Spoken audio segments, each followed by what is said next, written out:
नमस्कार आपल्या सर्वांचं स्वागत आहे. सप्टेंबर 2026 मराठी टेरोमध्ये आपण पाहत आहोत सिंह राशीसाठी येणारा महिना कसा असेल. आपण 3 कार्ड काढणार आहोत आणि त्याच्यातून बघणार आहोत आपल्या राशीसाठी काय योग्य आहे काय अयोग्य आहे. पहिलं कार्ड आलेलं आहे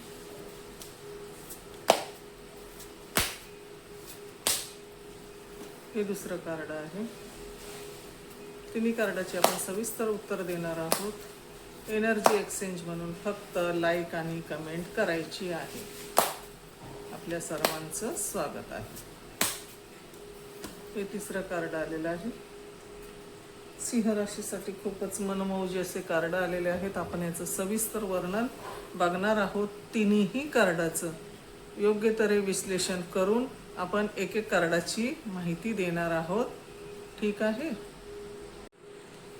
पैशाच्या बाबतीत सिंह राशीसाठी पहिलं कार्ड आलेलं आहे. हे काय आहे की पैशाच्या बाबतीत तुम्हाला कुठला संदेश येणार आहे, कारण तलवारीच्या नोकवरती व्यवहार होऊ शकतं असं हे कार्ड आहे.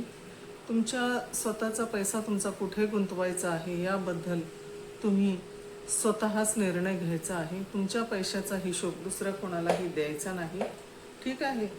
आणि जे तुम्ही काम करता आहे ते तर करतच आहात, परंतु दुसरी योजना तुम्हाला तयार ठेवणं गरजेचं आहे. आणि जर तुम्ही प्रेमामध्ये असाल तर स्वतः तुम्ही समोरच्या व्यक्तीशी बोलून घ्या, कारण प्रेमाच्या बाबतीत तुमच्यावरती कुणीतरी नजर ठेवून आहे. ज्याही वेळी हे कार्ड येतं त्यावेळी असंच सांगितलं जातं की तुमच्यावरती कुणीतरी प्रेमासाठी नजर ठेवून आहे आणि ही गोष्ट खरी होते. कारण समोरचे जे हे लोक आहेत ते नजर ठेवून असतात आणि स्वतःचं काम स्वतः करा. दुसऱ्याच्या भरोश्यावर राहू नका. काय करतात, हे काम आहे तुम्ही दुसऱ्याला दिलं परंतु त्याने जर केलं नाही तर तुमच्यावरती अतिरिक्त बोजा येऊ शकतो. म्हणून तुमचं जे काम आहे ते तुम्ही स्वतः करा असं हे कार्ड सांगत आहे. ठीक आहे. आणि तुमच्या जवळच्या लोकांना जी काही तुमची आजची परिस्थिती आहे, जे काही दुःख आहे, मग ते प्रेमासाठी असेल, कामासाठी असेल, व्यवहारासाठी असेल, तुमच्या घरच्यांची स्पष्टपणे बोला, कारण त्यांना माहीत आहे तुम्ही दुःखात आहात, अडचणीत आहात, परंतु त्यांना कल्पना देणं तुमचं कर्तव्य आहे. आणि हे कार्ड असं सांगत आहे की तुमच्या घरच्यांना तुम्ही कल्पना द्या. ठीक आहे. आता दुसरं कार्ड काय आहे बघा. हे कार्ड उलट आले आहे, त्यामुळे कुठेतरी अस्थिरपणा, क्रांती आणि क्रांती बदल होऊ शकतो. का होऊ शकतो? तुमच्या जवळच्या व्यक्तीकडून काहीतरी नकारात्मक गोष्टी तुम्हाला ऐकायला भेटतील. म्हणजे एका पाठोपाठ एक कार्ड आहे आणि हे बरोबर आलेलं आहे रीडिंग. तर नकारात्मक गोष्टी ऐकायला मिळाल्यामुळे काय होईल, तुमचे संबंध बिघडतील. म्हणजे कोणी नकारात्मक बोलल्यावर ते आपल्याला राग येतो असं होऊ शकतं, परंतु त्या व्यक्तीला तुम्हाला समजून घेणं आहे आणि ती व्यक्ती असं का बोलत आहे त्याचंही तुम्हाला ऐकून घेणं गरजेचं आहे.